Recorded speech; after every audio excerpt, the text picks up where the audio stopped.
Welcome back to Echoes of Hollow Creek. Chapter 2, First Impressions. As we stepped into the heart of Hollow Creek, a blanket of silence enveloped us. The town, with its quaint yet eerie aura, seemed untouched by time, a living relic of a bygone era. The first to break the silence was Mia, her voice a mix of awe and wonder. "It's like we've stepped into a painting," she said, her eyes wide as she scanned the surroundings. Her camera was already in hand, snapping photos of the dust-covered storefronts, the rusty cars parked at odd angles, and the faded signs swinging gently in the breeze. Alex, ever cautious, was less enthused. "This doesn't feel right," he muttered, glancing around with a skeptic's eye. "A whole town doesn't just get up and leave. There's got to be a logical explanation for this."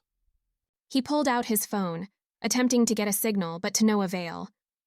I found myself drawn to the smaller details: a child's bicycle lying on its side, a newspaper dating back decades, and a clock tower frozen in time.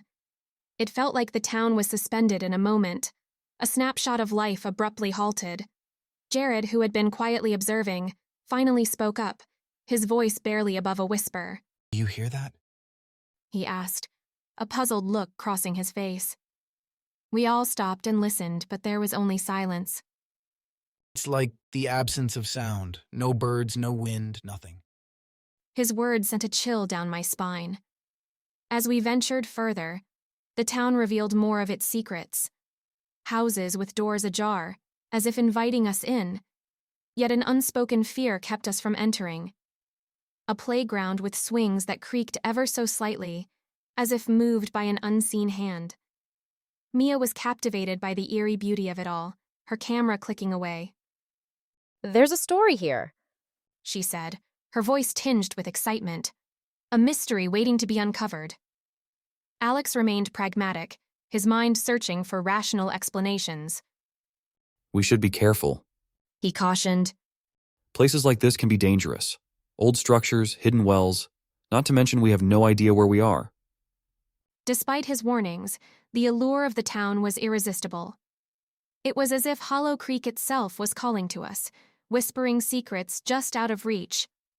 The sun began its descent, casting long shadows across the deserted streets.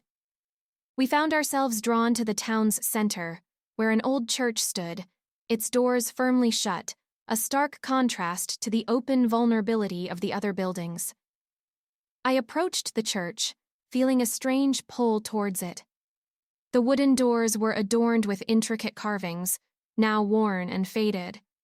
I reached out, half expecting the doors to swing open under my touch, but they remained firmly closed. "We should head back. Alex said, glancing nervously at the darkening sky. We're not prepared to be out here after dark." But Mia was reluctant. "Just a little longer, please. She pleaded. There's something magical about this place." Jared, who had been quiet for most of the exploration, suddenly turned towards the forest that bordered the town. "Do you think we're alone here?" He asked, an edge of uncertainty in his voice. His question lingered in the air as we looked around, the comforting familiarity of the forest now seeming like a distant memory. Hollow Creek, with its timeless facade and haunting silence, had captivated us, its mysteries weaving a spell that was hard to break. As the light faded, we reluctantly agreed to head back, but Hollow Creek had already left its mark. We knew we would return, drawn back by the unanswered questions and the haunting beauty of a town lost in time.